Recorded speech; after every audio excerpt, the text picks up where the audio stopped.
Parents pas parfaits, et c'est très bien comme ça. Le podcast qui donne la parole aux hommes et aux femmes pour des regards complémentaires sur la parentalité. Pas de jugement, que de la bienveillance. Parce qu'au final, on est tous dans le même bateau. Et on se pose tous les mêmes questions. Parents pas parfaits, le podcast.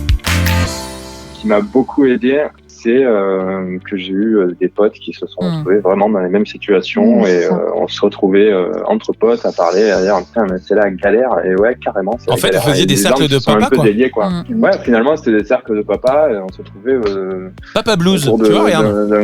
d'un coup à boire et Ouais, on c'est disait, ça. putain, c'est dur, ouais c'est dur. On ne naît pas parent, on le devient. On l'entend souvent, mais que cela signifie-t-il exactement ? Pour les hommes comme pour les femmes, c'est un processus maturatif, une crise identitaire majeure. Cela occasionne des remaniements psychiques profonds. Du rôle prescrit au rôle vécu, le fossé peut être grand.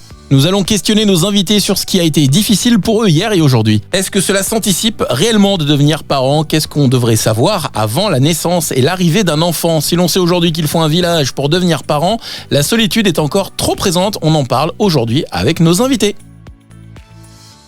Bonjour Élise. Bonjour. Alors est-ce que tu peux te présenter pour les auditeurs du podcast Parents pas parfaits, s'il te plaît ? Je suis donc Élise, j'ai 2 enfants, une jeune fille de 13 ans et des poussières, et un petit gars qui a un peu plus de 9 ans actuellement, pour le moment. D'accord. J'ai donc eu 2 maternités très différentes. Et c'est aussi pour ça que je me suis investie associativement au niveau de ma première maternité. Ok, Voilà. Eh ben merci, on va pouvoir reparler de tout ça dans ce podcast destiné aux parents qui nous écoutent et aux auditeurs de Parents pas parfaits. Et puis, comme à chaque fois, dans ce podcast de Parents pas parfaits, un homme et une femme. Et côté homme, c'est Yannick. Bonjour Yannick. Bonjour. Alors, à toi de te présenter pour les auditeurs de Parents pas parfaits. Alors, je suis Yannick Vicente, je suis auteur et illustrateur et je suis clairement un papa pas parfait. Mais pourquoi ? Pourquoi tu dis ça ? Parce que pour plein de raisons, pour des tonnes de raisons, pour tout. En fait, je fais partie des papas qui étaient dans la merde d'entrée. En fait. Ouais. Quel âge ont tes enfants, Yannick ? Moi, je suis papa, juste voilà, Ouais. je suis papa d'une petite Anaël qui a 11 ans maintenant. Ouais. Et Mathis qui a 3 ans et demi, qui va bientôt avoir 4 ans d'ailleurs. J'ai eu pareil 2 paternités très différentes. Donc voilà, on va pouvoir en parler. Exactement. En tout cas, je vois qu'on est dans le club des 2 enfants. Tout le monde a 2 enfants à part moi. Moi, j'en ai qu'un et je souffre beaucoup. Donc, félicitations à vous. Vous avez la double dose. C'est bien, hein. Bravo en tout cas. Alors, un podcast destiné du coup aux parents et ceux qui vont devenir parents. On en parle aujourd'hui avec nos invités. Élodie. Alors, on va commencer avec Élise et puis après, on enchaînera avec Yannick pour une même question. Alors, Élise, si je te disais, c'est quoi devenir parent pour toi ? Comment t'as vécu ça ? Qu'est-ce que tu me répondrais ? Vaste sujet. Vaste sujet. Pour ma première maternité, un tsunami et un calvaire. Pour ma deuxième maternité, une naissance de mère bien plus tranquille et une découverte de la parentalité bien plus en douceur. Pour moi, la parentalité, c'est vraiment un chamboulement de ce que tu es, de ce que tu as été, de ce que tu es, de ce que tu seras.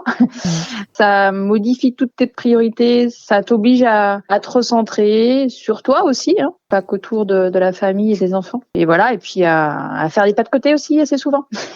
Une réadaptation. C'est pas tout linéaire, ouais. c'est ça. Au quotidien. Ils changent, ils grandissent et toi, tu grandis avec. Ok, on va revenir après. Je vais te reposer les questions. Yannick, toi, tu dirais quoi alors ? C'était comment devenir parent pour toi ? Du coup, on entend aussi qu'il y avait une différence entre la première fois et la deuxième fois, mais qu'est-ce que tu répondrais à ça ? J'ai vraiment un schéma assez identique, c'est-à-dire que pour ma fille, c'était hyper compliqué parce que j'étais pas du tout prêt. Et pour mon fils, même si j'étais un peu plus préparé, je l'ai quand même pris bien dans la gueule. Là, clairement, il va faire ses 4 ans et il dort toujours pas les nuits. Je suis toujours dans le dur, dans ce schéma-là, dans le dur et vraiment c'est une souffrance quoi. Mais du coup, tu t'es pas dit entre le premier et le deuxième, je vais essayer de voir pourquoi ça a été compliqué sur la première. Sur la première, ça a été très compliqué parce que j'avais une relation très conflictuelle avec la maman et on s'est séparés une semaine après la naissance de ma fille. Ouais. Donc ça a été hyper dur au niveau. Moi, j'étais très jeune, j'avais pas de boulot. Enfin, c'était vraiment un truc. une situation, il y a rien qui allait en fait. Ouais, tout était bancal, il y avait vraiment rien qui allait. Pour mon fils, tout était bien rangé, bien en place, bien comme il faut, mais et du coup j'ai pu me concentrer sur ma paternité, mais en même temps je me suis rendu compte que c'était vraiment hyper dur, même quand tout est calé, quoi. Ouais, même quand tout est calé. Et puis j'ai eu mon fils, j'avais 35 ans, je sais pas. Je me suis même questionné sur le fait de me dire est-ce que c'était pas trop tard, est-ce que je sais pas. À 35 ans, honnêtement, quand on a pris la décision de faire cet enfant, j'étais prêt psychologiquement, quoi, parce que tout allait bien en fait. J'étais dans un optimum, tout était parfait. Ouais, les planètes étaient alignées. Et voilà, c'est ça, les planètes étaient alignées. Après, pour ma fille, voilà, il y avait rien qui était aligné. Tout à l'heure, Élise parlait de tsunami, et c'était complètement ça, quoi. Qu'est-ce qui a fait, Élise, je me tourne vers toi, qu'est-ce qui a fait que ta deuxième maternité, elle a été plus simple, toi? Est-ce que tu peux nous expliquer? Il y a des choses que je sais sûrement déjà, mais est-ce que tu peux nous dire? Moi, après ma première maternité, qui m'a quand même conduit par de la folie, faut le dire, puisque je suis passée par la psychiatrie. Pour ce deuxième enfant, déjà, moi, j'avais fait une croix sur la maternité. J'étais pas censée être une seconde fois mère, même si dans mon désir d'enfant, j'en voulais 2. Les choses se sont faites autrement, mais j'avais changé beaucoup de choses dans ma vie après la naissance de ce premier enfant. Et divorcée. Je me suis investie donc associativement et j'ai beaucoup donné de ma personne. Élise, je le dis quand même, une super association qui soutient les mères, qui s'appelle Maman Blues et qui est vraiment une association d'intérêt public. C'est important de le dire puisque ça fait partie aussi de ton parcours de mère. De mon parcours, tout à fait. Oui, complètement. Quand il y a eu le deuxième, qui n'était pas nécessairement prévu au programme, les choses étaient très différentes. J'étais avec quelqu'un d'autre, un nouveau compagnon. J'avais beaucoup travaillé sur moi, quand même, sur qui j'étais. Et pour ce deuxième enfant, je me suis affirmée. J'ai dit ce que je ne voulais pas. Je n'ai pas voulu qu'on m'impose, parce que j'ai beaucoup, en fait, la première grossesse, ça a vraiment été un calvaire, mais parce que, en fait, j'ai eu la sensation de la subir avec des choses qui m'ont été imposées sans en être actrice. Pour cette deuxième grossesse, ça a été totalement différent. J'ai refusé certains actes médicaux. Je me suis affirmée aussi dans ce que je voulais pour l'après. Et puis, on en a beaucoup échangé aussi avec mon compagnon sur la notion de sommeil, qui pour moi était primordiale. Il fallait que je puisse dormir à un moment donné. Sinon, c'était pas possible. Et donc voilà, on a beaucoup échangé. J'ai refusé d'allaiter. C'était un choix de ma part. Et je voulais pas retomber dans un schéma au niveau de l'alimentation qui m'avait quand même aussi beaucoup foutu dedans. Les choses qui ont fait que ça a été différent, très certainement, parce que pour moi, c'est pas une question d'être prêt. Je pense surtout que j'avais quand même bien balayé devant ma porte et que je savais aussi que si, et potentiellement c'était possible, je pouvais ressombrer, mais je savais où aller. Oui, tu avais appris à mieux te connaître quand même et tu savais où demander de l'aide, quoi. Oui, puis je connaissais les signaux. Oui, tu avais appris à repérer les signaux qui pouvaient... Donc du coup, tu as fait un travail sur toi-même entre la première et la deuxième grossesse pour éviter peut-être de resubir tout ce que tu avais subi au début et qui t'allait pas. Ouais, en fait, il y a eu un gros travail parce que j'ai pas eu le choix. Je me suis retrouvée en psychiatrie 7 jours après la naissance de ma fille. Donc là, il y a eu déjà toute la question médicamenteuse et puis ensuite le travail sur soi qui a duré un petit moment. Et puis, le fait que je me sois engagée au niveau de Maman Blues, mine de rien, ça m'a apporté des clés de compréhension que j'avais pas nécessairement eues. Et même aujourd'hui, 13 ans après la naissance de ce premier enfant, il y a encore des choses qui viennent alimenter ma propre histoire et me permettre des éclairages que j'avais pas. C'est une sorte de thérapie aussi, Maman Blues, en quelque sorte. Pour ma part, je pense que ça a quand même je pense que ça m'apporte, si j'y suis depuis tant de temps, c'est que ça me nourrit en fait. Et puis il y a vraiment une réflexion. En fait, la maturation, elle est essentielle pour moi. Et je me rends compte qu'on la peut dans la maternité, dans la parentalité, je trouve, pour un premier enfant, qu'il n'y a pas nécessairement de réflexion sur l'arrivée de cet enfant psychiquement. Qu'est-ce que ça va faire en fait? Combien ça va vous foutre dedans? Donc voilà, séance de consentement à devenir parent, on nous éclaire sur vraiment le sommeil dont on va manquer et tout ça. Et Yannick, du coup, je rebondis sur tout ce que dit Élise. Est-ce que toi aussi, le fait que tu dessines, parce que tu es auteur de... Enfin, tu vas nous en parler après, mais tous tes dessins, est-ce que c'est pas une manière aussi de régler certaines choses? Est-ce que c'est venu, tes paternités, réactiver des choses de ton enfance, de ta propre enfance? Je me questionne, tu vas nous répondre. Mais il est en train de créer Papa Blues, là, dans la série. C'est ça, je suis en train d'acheter le nom de domaine. Ouais, ben moi aussi, ça a changé beaucoup de choses et je trouve que ça a changé plein de choses en positif quand même parce que moi, j'étais un petit peu paumé quand je suis devenu papa en fait, parce que j'étais en train de préparer mon concours pour devenir prof des écoles. J'étais vraiment en master, pas prêt du tout à accueillir cette parentalité-là. Et il se trouve que le fait de devenir papa par force des choses, ça m'a mis un gros coup de pied aux fesses, quoi. Et je me suis mis vraiment à bosser mon concours que j'ai eu. Et puis, je me suis retrouvé du coup seul avec ma fille un week-end sur deux, la moitié des vacances. Ouais. Et donc, du coup, ça laisse beaucoup de temps pour réfléchir et pour demander... voilà. Moi, je pense aussi que j'ai eu une sorte de blues... Ouais, je te coupe une seconde, c'est Élise. Élise, parce que là, les chiffres qui paraissent sur la dépression des pères, c'est 8 à 10%. Tu me disais que c'était même beaucoup plus. Ouais, là, il y a pas longtemps, j'ai vu un autre chiffre sur, c'était parole de sage-femme, je crois. Okay. Où, c'était 16%, hein. Il parlait de 16% déjà. Donc, on serait à égalité entre les hommes et les femmes, alors? Ou pas? Alors les femmes, on est sur des chiffres minorés. Élevés. Mais on est aujourd'hui sur des chiffres qui sont encore trop anciens, qui prennent pas la réalité des choses. Il y a eu la crise sanitaire. On est sur des chiffres extrêmement importants. Moi, je crois qu'on est même en dessous de la vérité, là. Ah bah, on est clairement en dessous de la vérité, puisque les gens ne le disent pas. Et tu vois, là, Yannick nous en parle, mais c'est très rare d'entendre des hommes qui se confient sur... Ouais. Et donc, reprends Yannick, je suis désolée de te couper, mais c'était juste pour dire que oui, en effet, ça existe et que c'est beaucoup plus commun qu'il pourrait y paraître, quoi. Donc, toi, t'as ressenti vraiment ce blues, quoi. Hein. Ouais, je l'ai ressenti. Mais c'est marrant parce que je vois aussi avec plein de potes qui sont devenus parents, en fait. Quand on leur pose la question, alors ça va, et qu'ils répondent ouais, c'est que du bonheur, mais en fait c'était quoi les signes, Yannick, qui t'ont fait comprendre que t'avais un blues? Je me suis réfugié dans la bouffe, je bouffais mes émotions. J'ai pris 20 kilos d'un coup. Je me suis mis à boire, à fumer, à machin. C'était compliqué, j'avais besoin de compenser plein de trucs et c'était hyper compliqué pour moi. Est-ce que tu as pu en parler, Yannick? Moi, est-ce que c'était des choses dont... C'était hyper tabou, mais en plus de ça, comme il y a tout le reste qui s'effondrait en même temps, en fait, c'était un petit peu biaisé. Et du coup, comme disait le plus souvent, c'est ouais, t'inquiète, ça va aller. Là, ça fait beaucoup, mais et tout le monde pensait que c'était plus mon couple qui était, le deuil de mon couple que j'avais à faire, mais c'était pas du tout ça en fait. C'était vraiment waouh.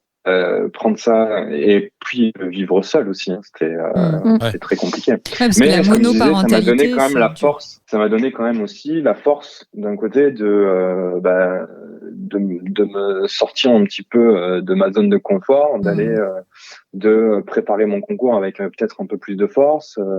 Et puis surtout, ça m'a donné du temps pour réfléchir et pour me mettre au dessin, ce qui fait que en vrai, le premier dessin qui a fait qu'aujourd'hui j'ai 180 000 personnes qui me suivent, c'est un dessin pour ma fille où je la portais dans mes bras et elle me dit j'adore quand tu me portes, et moi dans ma tête il y a une bulle qui dit si tu savais comme c'est toi qui me portes en fait. Pour tous les deux c'est une véritable renaissance, enfin on peut parler de renaissance quoi. C'est vraiment le mot qui me vient quand je vous entends parler l'un et l'autre, mais en tout cas quand on parle de crise identitaire majeure, c'est vraiment le cas quoi. Ça vient modifier ce qu'on était de manière hyper profonde. Mais les parents disent ça, à partir du moment où ils sont parents, ils sont plus comme ils étaient avant. Tu laisses plein de choses de côté, donc tu es obligé de te reconstruire, de reprendre des marques, de reprendre des... clairement, de se remettre on fait le en cause du célibat. On fait le deuil du moi, quoi. Ouais, ce que je veux dire. Clairement, le deuil du moi, on passe d'un égocentrisme à quelque chose qui nous dépasse même. Mais moi, ce qui est vraiment fou, c'est que j'ai vraiment le sentiment d'être devenu papa 4 ans après, quoi. Est-ce que tu peux nous expliquer un petit peu ça? Parce que peut-être c'est la différence, Élise, tu nous diras ce que tu en penses après entre les hommes et les femmes ou pas forcément, mais il y a peut-être cette différence parce que nous, on a quand même la gestation de 9 mois qui nous aide avec la transparence psychique, avec les remaniements qui viennent s'occasionner, une sorte de préparation. Tu sais, quand on parle du déni de grossesse, c'est ça, les femmes, elles ont l'impression de devenir mères du jour au lendemain et c'est affreux. Est-ce que vous n'avez pas cette sensation de vous dire, oh là là, je suis responsable d'un petit nourrisson, mais je me sens pas père? Qu'est-ce que tu nous dirais là-dessus, Yannick ? Je pense que c'est très différent de... Enfin, en tout cas, c'est ce que j'avais écrit dans un de mes bouquins, c'est que en fait, les hommes, on devient papa à la naissance, en fait, et et c'est différent pour les mamans qui se sentent maman avant, qui sentent vraiment l'enfant bouger, qui sentent grandir en elle, qui provoquent des choses évidemment physiques, physiologiques et tout ça. Et pour nous, c'est juste de l'attente, en fait. Et du coup, ça peut être violent. De toute façon, je mets le mot parce que moi, je l'entends depuis le début sans qu'il soit dit, mais c'est violent de devenir parent, en fait, quand même. Il y a une certaine violence. Élise, qu'est-ce que tu dis là ? Je le dis à titre personnel. Moi, j'ai des enfants de 5 et 3 ans et demi avec 16 mois d'écart. Moi, j'étais infirmière puère, j'avais toutes les connaissances possibles. Élise et moi, on a déjà fait un podcast ensemble, je lui ai déjà dit. Pour autant, ça a été d'une violence. Mais donc, même pour les femmes, Élise, vas-y, je te laisse. Alors, imagine quand t'as pas les connaissances. Je sais pas, parce qu'en fait, des fois, tu as les connaissances, ça vient te parasiter. En te disant que peut-être il faut faire bien, justement, parce que tu as les connaissances. Tu as encore plus le sentiment d'être une bonne ou une mauvaise mère. Tu peux, en tout cas. Et puis en plus, quand tu es soignant, souvent, tu viens réparer des choses de ta propre enfance. Oui et non, je sais même pas. Sans être soignant, je pense. Oui, tu viens réactiver de toute façon. Il y a une sorte de miroir. Je fais des entretiens en ce moment pour un master et les parents, systématiquement, les gens interrogés viennent réparer la part blessée, vraiment le truc qui a été le plus dur pour eux. Ils cherchent inconsciemment ou consciemment, mais à venir le réparer dans l'éducation qu'ils vont donner. Et c'est toujours le petit enfant qui est en chacun de nous qu'on vient tenter de réparer un petit peu avec sa parentalité aussi. Excuse Élise, du coup, je te laisse parler. Oui, c'est violent. Alors, je pense que c'est violent au regard de ce qu'on nous vend de la parentalité aussi. Aujourd'hui, encore sur une parentalité qui serait pleinement épanouissante, qui est une fin en soi. La parentalité, c'est censé être le plus grand des bonheurs. C'est rose paillettes tous les jours. On dort, tout va bien. Il y a un truc encore de ça où tu deviens parent et c'est normalement le plus grand rôle de ta vie. Alors oui, mais tu es aussi un être humain à part entière, avec toute son histoire de vie. Ça va faire ressurgir des trucs pas sympas du tout. Et puis cet enfant, il vient de cueillir à des endroits où tu t'y attends pas. Je dirais même qu'il vient appuyer sur les boutons rouges 15 fois dans la journée. Voilà. Donc c'est violent parce que ça, par rapport à la projection tu as pu en faire, tu t'es imaginé parent, tu as imaginé cet enfant. Et quand il est là, généralement, c'est rarement comme tu as pu le projeter. C'est normal, la projection. Elle est nécessaire, justement, pour rentrer dans ce rôle de parent. Mais, malgré tout, je sais pas, tu t'es imaginé, moi, j'avais imaginé que cet enfant, ma première, dormirait 20 heures sur 24. Putain, mais je me suis sentie lésée du truc. Cet enfant dormait 45 minutes par jour, bordel. Mais où étaient les 20 heures? Donc ça a été d'une violence. Et en fait, c'est pas l'enfant, la parentalité qui est violente. C'est pas, c'est parce que c'est cet enfant-là, à cet instant-là. Ça peut être le premier, ça peut être le second, ça peut être le troisième. Il y a plein de choses qui rentrent en ligne de compte. Mais c'est certain que je cache pas que c'est un très grand bonheur. Je ne regrette aucunement d'avoir eu des enfants et je ne regrette pas la descente aux enfers que j'ai vécue parce qu'elle m'a aussi aidée dans l'après. Mais c'est aussi plein d'émotions hyper fortes, hyper parfois culpabilisantes, déstabilisantes et dont tu sais pas quoi faire en fait. Tu fais quoi avec ce magma là qui t'arrive et que parfois dans ton éducation, suivant l'éducation que tu as reçue, les émotions ça s'exprime pas, ça se dit pas, ça se masque. Voilà, et je pense que c'est difficile d'exprimer autant pour la femme que pour l'homme, mais plus encore pour l'homme parce qu'on est encore sur un schéma extrêmement patriarcal on voit encore beaucoup ça, les femmes à la maison, les hommes qui travaillent. Et donc, pour rentrer dans sa parentalité, quand on retourne au boulot très rapidement, déjà pour les femmes, quand elles reviennent au bout de 2 mois et demi, c'est difficile. Mais alors pour les hommes, quand ils reprennent très rapidement le travail, c'est extrêmement violent. Il n'y a pas du tout ce temps de rencontre. Exactement. Il y a un temps qui est complètement biaisé parce que tu passes je sais pas moi, tout casser avec ton gamin. T'as pas le temps de le voir dans la journée, t'as pas le temps d'apprendre à le connaître, à t'en occuper aussi, tout simplement. On dit les femmes savent faire, mais parce qu'elles passent savent pas faire au début. Voilà, elles savent faire. Oui, mais vous avez plus de temps pour faire des erreurs et du coup apprendre en étant plus présent. C'est ce que Élise est en train de dire. À faire des soins. En fait, si c'était l'homme qui passait ce temps-là, si les choses étaient inversées, si c'était l'homme qui était à la maison, ce serait l'homme qui saurait faire et la femme qui ne saurait pas faire. Enfin, pour moi, je pense qu'il y a vraiment de ça. Hein. Ah bah oui, non, mais moi je c'est suis pour ça complètement d'accord avec toi. Et après, ça met aussi une responsabilité de ouf sur le dos des femmes. C'est pour ça qu'il y a ce gap des fois entre les hommes et les femmes. C'est parce que la société fait que vous reprenez le boulot hyper tôt et que c'est en faisant des soins au bébé que tu crées une relation. D'ailleurs, tu vois bien quand tu crées une relation avec quelqu'un, quand tu fais des choses avec lui. C'est comme ça que tu crées des liens avec d'autres êtres humains. Tout à fait. D'autres êtres humains, pardon. Et donc, du coup, le père, il est déresponsabilisé d'une certaine manière, donc c'est dur pour lui. Et puis, quand la femme prend le relais, il y a une sorte de hiérarchie des rôles. Enfin, ça allongeons le congé paternité. Plus encore, oui. Encore. Élise et moi luttons pour ça, évidemment. T'es d'accord, Yannick, avec tout ça, toi ? J'imagine. Moi, je suis carrément d'accord. Mais moi, en plus, la violence du truc, c'est que je suis devenu papa. J'ai eu mon congé paternité. Et après, je suis retourné à l'école, enseigner à des enfants qui n'étaient pas les miens, passer du temps avec un enfant qui n'était pas le mien. Et tu laissais ton c'était bébé. hyper dur, quoi. Hyper dur, ouais. Enfin, voilà, le manque, tout, quoi. C'était hyper dur. Ouais, parce que tu te dis, je suis en train d'apprendre à d'autres enfants au lieu du mien, en fait, des choses. En tout cas, de passer du temps avec eux. Même le temps, oui. Ouais, c'est ça, temps puis même passé, juste passer du temps, parce que, les apprentissages tout petits, c'est sûr. C'est un peu compliqué, mais oui, voilà, passer du temps avec d'autres enfants et pas le mien, quoi. C'était dur, quoi. Et même après pour la création du lien d'attachement, c'est hyper important de passer du temps avec. Là, on commence à parler de la préoccupation paternelle primaire. J'ai entendu ça dans une conférence qui est passée il n'y a pas longtemps. Et quand on parle des chiffres qu'Élise évoque de 16% de dépression, en fait, on se dit, en fait, les pères, ils sentent peut-être pas la légitimité de pouvoir parler aussi, de dire c'est super dur, je vis mal les choses et c'est peut-être pas que ce qui se passe dans mon couple qui fait que je me sens mal. C'est juste que je deviens père et que c'est un tsunami aussi pour moi. Et on va peut-être en entendre de plus en plus parler. Et je rebondis sur le sommeil, Yannick, mais manquer de sommeil, c'est juste une torture. C'est la pire. Au sens propre. Clairement, c'est une torture qui est utilisée par les services secrets pour faire parler les gens. On est d'accord avec ça. Parce que là, actuellement, toi, c'est quoi de ce postulat-là, on en est où, là, Yannick, moi, en fait, il se réveille toutes les nuits, mais il a des horaires. Il se réveille vers 1h du matin à peu près. Et après, il fait des petites insomnies de 2-3 heures, quoi. Donc c'est quelque chose, ça te flingue vraiment la nuit.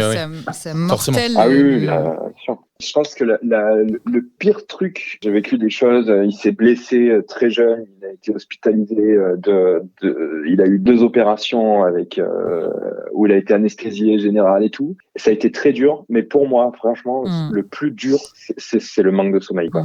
On peut péter les plombs. Moi, je pète un besoin physiologique. Je croise quelqu'un qui me dit moi il fait 6 nuits depuis qu'il a 15 jours, et en fait vraiment c'est le genre de truc qui ferme-la, ça devient insupportable pour moi, quoi. J'ai envie de dire. Alors, Romain, surtout que moi je viens me livrer en disant voilà, moi je dors pas, voilà, il a 4 ans, je dors toujours pas, et l'autre putain, moi il fait ses nuits depuis qu'il a 15 jours. Là-bas, très tais-toi. loin. Non, mais tu peux dire le mot que tu as envie de lui dire, mais clairement, Romain, il peut être hyper empathique vis-à-vis de ça, parce qu'il a un petit garçon qui va avoir 3 ans dans un mois, pareil. Il dort pas. On est sur la même mécanique. Donc il peut comprendre. Je comprends, et on comprend avec ma compagne ce que tu subis, parce que c'est quelque chose de... Et on a tous ces... Et je suis exactement dans la même position lorsque tu croises des gens qui ont eu des enfants, qui ont des enfants jeunes et qui te disent moi il a fait ses nuits, il avait 1 mois. Non, mais pourquoi tu dis ça sans savoir? Et surtout ça revient un peu à ce que tu disais au tout début, c'est-à-dire que moi je crois très sincèrement, et il y a un vrai problème là-dessus, c'est qu'il y a des parents qui n'osent pas dire quand ça va pas. Je suis certain, beaucoup te disent non, il a fait ses nuits au bout d'1 mois. Non, en fait c'était au bout d'1 an. Et même, ça se trouve, il fait pas ses nuits et ils disent non, c'est bon, là, ça roule. Il y a un enfant sur 2 qui fait pas ses nuits la première année, c'est statistique. Après, on a déjà parlé. Moi, j'ai une copine, elle avait. On perd 700 heures de sommeil la première année. Et quand c'est peut-être dans les moins pires des cas. Moi, j'ai une copine, moi, mes enfants, ils ont fait leur nuit autour d'1 an, c'était pas non plus la folie, mais on va dire que voilà. Mais arrête de cracher ta gueule au visage des gens comme ça. Non, excusez-moi. Mais c'était quand même difficile. En plus, ils ont 16 mois d'écart, donc ça fait 2 ans en tout. Et du coup, je me rappelle une copine, elle avait, ses enfants n'ont pas dormi tôt non plus. Et en fait, elle se plaignait un peu au repas, mais elle était épuisée. Et puis au bout d'un moment, il y a la grande tante de 80 ans qui m'avait jamais parlé, puis qui se met à dire mais tu sais, moi, ma fille, elle a fait ses nuits aussi, qu'au bout de 2 ou 3 ans. Et en fait, et elle m'a dit, mais quand elle a dit ça, je me suis dit, mais pourquoi tu l'as pas dit avant, en fait? Pourquoi est-ce que tu n'en as pas parlé avant? Je me sens tellement moins seule de savoir ça. Parce que Ça se cache. La première question qu'on pose aux parents, c'est alors, il fait ses nuits? Tout le temps, ouais. C'est vraiment une des premières questions qu'on nous pose, parce que le sommeil, c'est ce qui fait que tu peux aller bien. C'est un besoin physiologique, comme disait Élise, mais ça fait tellement du bien de savoir qu'en fait, il y a une sorte... il y a un côté un peu il peut y avoir un côté un peu normal aussi. Après, il y a des choses qui peuvent se régler. Il y a des choses comportementales qui peuvent, en discutant, en trouvant des solutions, des pistes. Justement, et tout, Yannick, tu as essayé de voir un peu de ton côté des solutions pour que ce problème se règle? Romain, tu cherches des pistes là en fait. On a essayé, j'ai tout fait, même les kinés, les machins, les trucs, tout. Non, nous la solution, j'en avais déjà parlé, Yannick, ça va peut-être te servir, mais nous, dès le départ, on avait un lit, vraiment le lit des bébés quoi, avec des barreaux. Et en fait, on a agrandi le lit de plus en plus. Là, il a un lit d'ado qui fait 1m80 sur 90, il est à l'aise. Ça va un peu mieux. On pense que il se sentait peut-être à l'étroit. Il n'aime pas être contenu. Ouais. Là, nous très vite, il est allé dans un lit cabane assez grand. C'est ça, c'est ce qu'il a. Et c'est ce qu'on a, ouais. Ouais, voilà. Donc, ça marche pas. Désolé. Et le faire dormir dans la chambre parentale. Non, mais Romain, tu trouveras pas les solutions tout de suite. Ah non, mais moi les solutions, nous les solutions, il y en a plus. Nous, c'est les somnifères, l'alcool. Yannick, je te recontacte après. moi, j'ai peut-être des choses à te proposer à échanger. Je pense qu'en fait, ça la drogue, c'est interdit pour les enfants. Ouais, je sais, mais bon, dans certains cas. Ça permet. Par contre, si je peux. Vas-y, si je peux me permettre, juste sur la question du sommeil et de l'alimentation, je trouverais judicieux quand même de souligner que ça pointe du doigt les capacités parentales.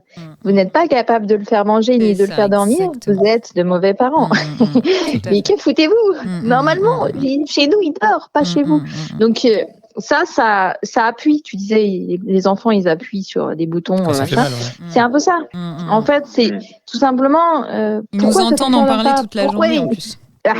Oui, après, ça devient un sujet parce que c'est tellement impossible et en même temps c'est possible parce que tu tiens en fait, tu tiens sur la durée malgré que t'as pas le choix. Cette question de sommeil, elle met en lumière que voilà, ton gamin dort pas, donc potentiellement il y a un truc que t'as mal fait et que tu vas te débrouiller avec ton truc parce que c'est ta faute. Et ça c'est extrêmement bien. En plus les parents effectivement cherchent un nombre de... Quitte à payer des minutes de nuit à des prix, mais de dingue, pour un moment donné... Après, moi, quand au sein de l'asso, quand on a des femmes comme ça quand on peut plus des couples, on donne des pistes, mais alors bateau, parce qu'il n'y a pas de solution miracle, effectivement. Voilà. Et parfois, aussi, savoir alterner. Enfin, nous, c'est aussi ce qui vient parfois, parce qu'on se rend compte que parfois, c'est juste un des parents qui porte la charge du sommeil, et que quand tu alternes les deux, si, il y a possibilité, parce que c'est pareil, tout le monde n'a pas un grand appart où tu peux aller dormir à l'autre bout de l'appart sans entendre le gamin, mais voilà. C'est vraiment cette question du sommeil et de l'alimentation. Oui, ça dote les parents de mandat, de responsabilité par rapport à ça, de qu'est-ce qu'ils ont bien pu faire pour que leur gamin ne dorme pas. Il y a vraiment cette question sous-jacente, en effet, qui est posée, alors que c'est tellement multifactoriel. Il y a plein de choses. C'est multifactoriel, c'est lié à plein de choses. Donc ouais, en effet, il n'y a pas de solution miracle. Puis moi, je suis devenu papa aussi je suis devenu papa très tôt, donc j'étais un des premiers papas de mes groupes d'amis et tout. Et ça se voit physiquement même. Quand tu deviens papa, en fait, tu arrives avec tes cernes et tes machins. Moi, ça fait 10 ans que j'ai des cernes et puis je me suis habitué, mais du coup, je suis le mec de WWF qui vient taper à la porte et tout, quoi. Enfin, je veux dire, on compatit, on a tous des cernes, t'inquiète. C'est vrai, quand tu prends parent, tu prends un bon aller-retour dans la tronche. Tu regardes les photos de quand t'avais 30 ans, tu te dis gros coup de pelle dans la gueule, c'est sûr que direct. Ouais. Mais bon, non, mais ceci étant dit, on n'en a pas beaucoup parlé, mais il y a des aspects très positifs à la parentalité. Mais qu'est-ce que vous aimeriez donner comme parents, Élise, peut-être toi d'abord? Qu'est-ce que tu aimerais donner quand même à soit des futurs parents, soit des tout jeunes parents là, ou des parents d'âge moyen, mais qu'est-ce que tu aurais envie de leur dire? Adopter à 5 ans. Adopter les grands. Adopter des ados. Ou pas, c'est peut-être pas une bonne idée. Non. Alors moi, manque. Alors ma question est un peu vague, mais quel conseil tu pourrais donner? Non, c'est pas vague. Qu'est-ce que tu penses qu'il peut manquer? Mais on parle du plus gros des facteurs dans les souffrances psychiques, en tout cas périnates, c'est cet isolement. Isolement que tu as quand tu es loin de ta propre famille, de tes amis. Il y a eu un déménagement. Ça fait combien il y a de parents qui déménagent quand il y a un enfant qui arrive, parce qu'il faut une maison plus grande ou parce qu'il faut voilà. Donc il y a un isolement, et puis il y a même un isolement quand tu as ta famille proche, parce que quand tu vas mal psychiquement, là je parle, tu es très isolé parce que c'est difficile pour les autres de comprendre ce que tu traverses. Moi, ce qui me semble essentiel, c'est de s'entourer. Attention, parce que je vais nuancer mon propos, parce que quand on est sur des familles monoparentales qui n'ont pas de famille, tout ça, ça peut être compliqué. Mais il n'y a pas que la famille. Il peut aussi y avoir il y a des professionnels, et puis il y a la famille qu'on se crée aussi, qui n'est pas la famille avec des liens de sang. Ça permet de faire du lien, de créer du lien, de parler du sommeil, justement, de se donner des petits conseils, de se sentir compris par d'autres. On n'est pas seul, quoi. Qu'on n'est pas seul, et d'oser en parler. En fait, d'oser parler de ce qui nous traverse en tant que parents. Faire des podcasts aussi. Et je rebondis, Élise, mais ouais, je suis tellement d'accord avec toi, avec cette démocratisation nécessaire en fait, quand on devient parent, c'est juste normal d'avoir besoin d'échanger avec des pairs, d'avoir besoin de se sentir compris, écouté, rassuré, de comprendre des choses. Tu vois, c'est tellement normal, et je te rejoins tout à fait dans le fait moi, enfin en tout cas en tant que mère, jeune mère, je ne savais pas, on ne m'avait pas dit, si tu veux, on m'avait pas dit que mais si quelqu'un avait dû te dire, ça aurait été qui? Ma mère, je pense, j'en sais rien, je sais pas. Des amis, je sais pas. Non, mais je dis ça, ma mère, non. Mais ça aurait pu être des amis qui étaient déjà mères. Très clairement, on m'a prévenu de rien. Je me rappelle même qu'avant d'avoir des enfants, je faisais style en disant « Oui, moi quand j'aurai un bébé, de toute façon, ce sera mon mari qui prendra le congé parental, je vais reprendre le boulot à 1 mois et demi. » Bon, j'ai repris le boulot, ma fille avait 2 mois, j'ai pas mangé pendant 2 mois pour aller l'allaiter tous les jours à la crèche. Parce que je ne savais pas que psychiquement, c'était horrible pour moi en tout cas.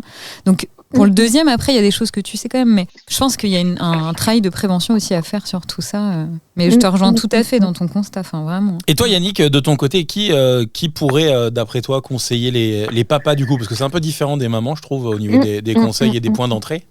C'est encore compliqué pour les papas, je trouve. D'où ma question.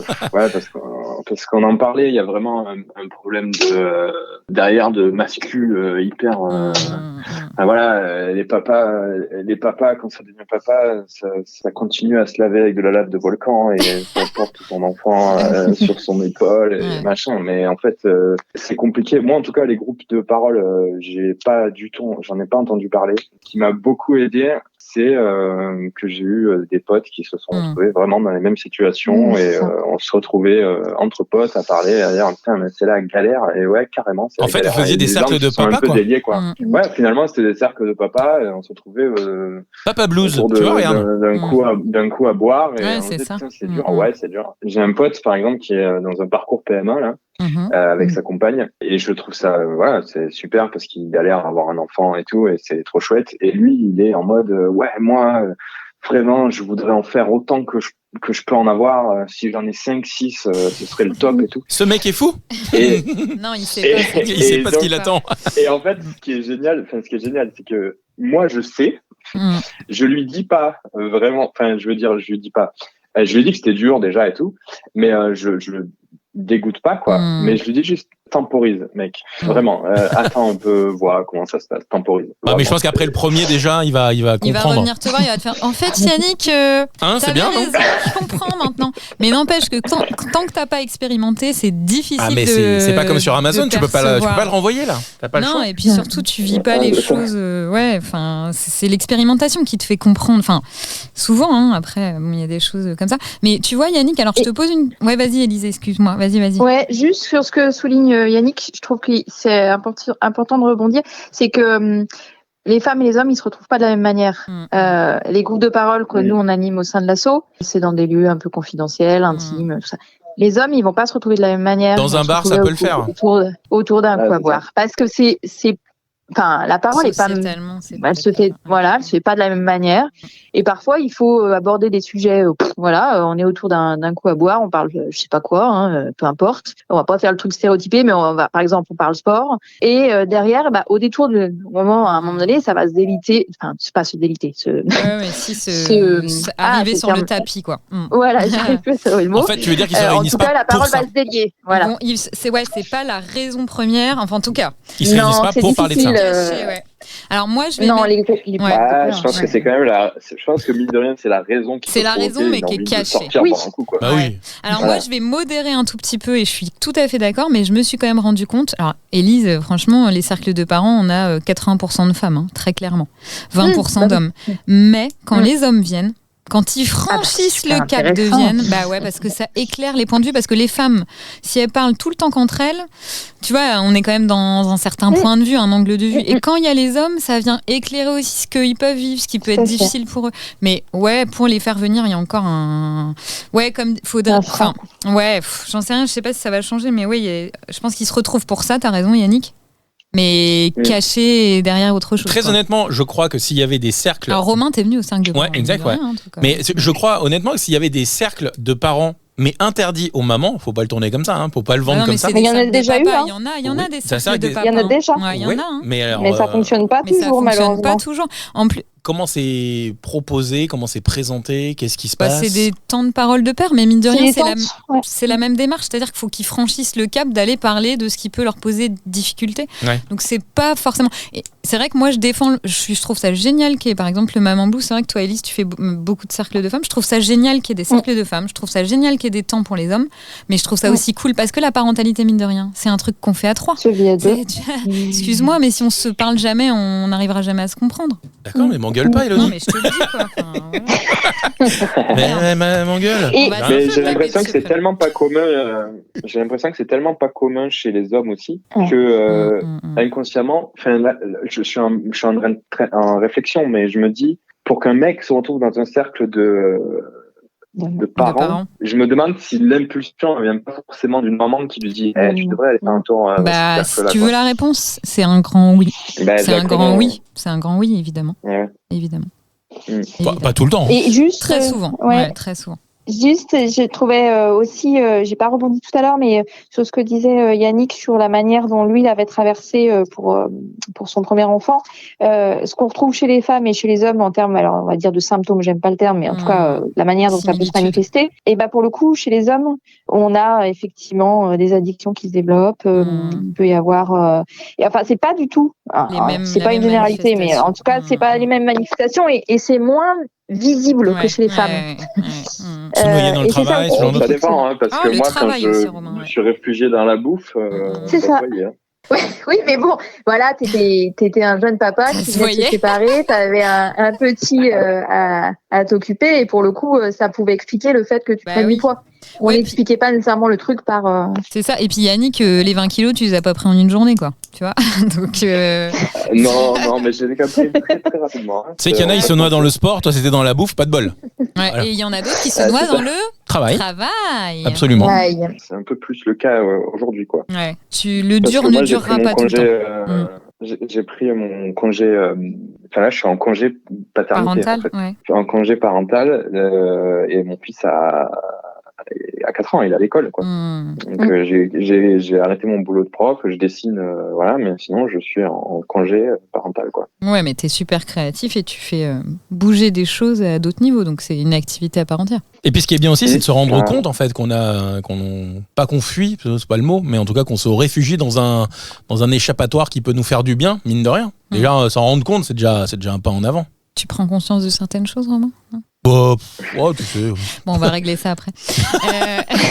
Est-ce que vous avez envie de dire déjà merci beaucoup pour cet échange très riche ? Est-ce que un petit mot de la fin ? Est-ce que chacun l'un et l'autre voulait dire une petite phrase pour clôturer ce petit podcast ? Dormez avant d'avoir des enfants ? Élise ? Non, moi je dirais que tu viens de dire quelque chose que je trouve très juste. On finit par en voir le bout. Comment dire, le dur peut durer, effectivement, mais je crois pas. Enfin, peut-être que je me trompe, mais j'ai pas la sensation qu'on reste dans du moi, si je prends mon exemple pour ma fille, par exemple, entre le moment où ça a vacillé, le moment où ça a complètement pété et le moment où j'ai commencé à remonter, on bougeait. Il y a vraiment eu une évolution. Et même si effectivement ça a été difficile pendant une bonne grosse période, on a vu le bout. Et la deuxième chose qui me semble importante, on est faillible.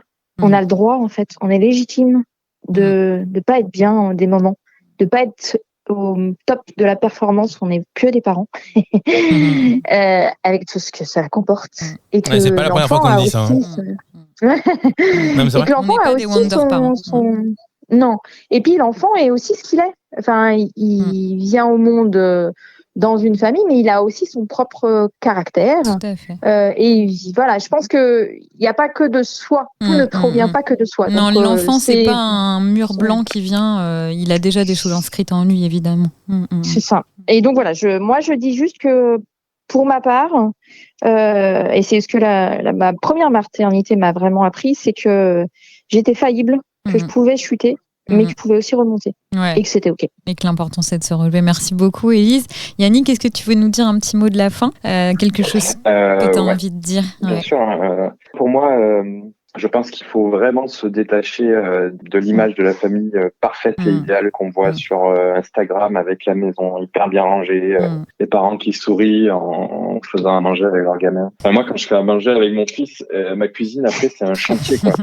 Et je me vois pas du tout poster ça sur Instagram. C'est faux, d'ailleurs, parce que je le fais. Donc maintenant, je m'autorise à le faire parce que non, quoi. Parce que ma cuisine, elle ne ressemble pas à une cuisine. Et Instagram n'est pas la réalité. De catalogue. Alors, il y a de plus en plus de comptes quand même qui commencent à parler de choses. C'est en train de changer un peu. De la vérité. Mais en vrai, voilà, il y a quelques comptes Instagram, il faut fuir, quoi. Ça, c'est clair. Non, mais c'est vrai. On les cite pas. Hein. On les citera pas. Un grand merci à vous deux. Romain, je te laisse clôturer le podcast. Je trouve ça très riche et ça permet toujours d'avancer. Aujourd'hui, moi, j'ai appris aussi des choses avec vos points de vue et ça, c'est hyper, hyper riche. Et le pire, c'est que ça va rester puisque c'est un podcast. Voilà. Et ça, c'est magnifique. Ce sera gravé dans le marbre. Merci à vous deux, Élise et Yannick, d'avoir participé au podcast de Parents pas parfaits qui était consacré à la parentalité, alors dans le sens large, et si on rétrécit un petit peu le spectre, c'est devenir parent, pas facile. Et je voulais juste rebondir sur quelque chose que j'ai écouté hier, un podcast de Baptiste Le Caplin. Je sais pas si vous voyez qui est cet excellent comique. Il était papa il y a pas très longtemps maintenant, et qui expliquait que en fait il trouvait ça incroyable, l'arrivée d'un enfant dans sa vie. Il explique ça super bien, et je crois que je vais mettre l'extrait d'ailleurs après ce que je viens de dire. Ça va être encore plus parlant.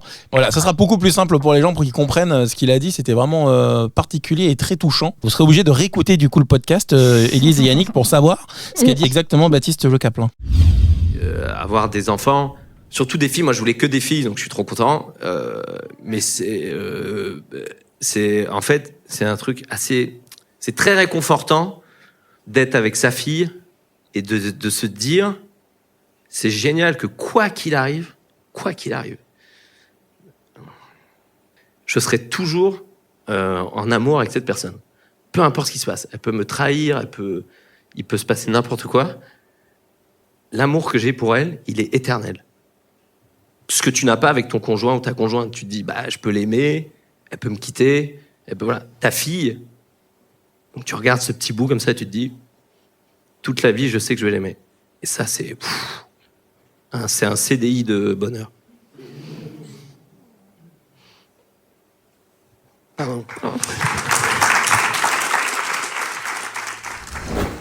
Merci à vous en tout cas d'avoir participé à ce podcast qui sera évidemment dispo sur les plateformes de podcast très rapidement, dès qu'il sera sorti en l'occurrence. C'est-à-dire que là en fait si les gens l'entendent c'est qu'il est sorti en clair, évidemment. Yannick, redonne-nous le nom de ton compte Instagram pour qu'on aille tous s'y abonner. C'est y.dessin. Tout simplement. Et Maman Blues. Ouais, j'allais y venir. Instagram. Exactement. Et Facebook. Maman Blues. Bon, Yannick, faut faire Papa Blues du coup. Laisse-le, il a déjà. Il dort pas. Déjà, on va régler son problème. On va essayer de l'aider à régler son problème de sommeil. Et ensuite, on verra. Bon, je te laisse en consultation avec Elodie, du coup. Merci à vous deux. Passez une très bonne fin de journée, j'allais dire. Oui, c'est un petit peu ça. En fonction de l'heure à laquelle ce podcast sera écouté. Et on vous dit à très bientôt. Merci à vous. Merci. Merci beaucoup. Merci d'avoir écouté ce nouveau podcast de Parents pas parfaits. On espère que vous avez passé un bon moment. N'hésitez pas à réagir sur les réseaux sociaux et si vous souhaitez participer à ce podcast ou aborder des thématiques en particulier, vous pouvez nous contacter par email à contact@parentspaparfaits.fr. À bientôt dans Parents pas parfaits, le podcast qui donne la parole aux hommes et aux femmes sur la parentalité.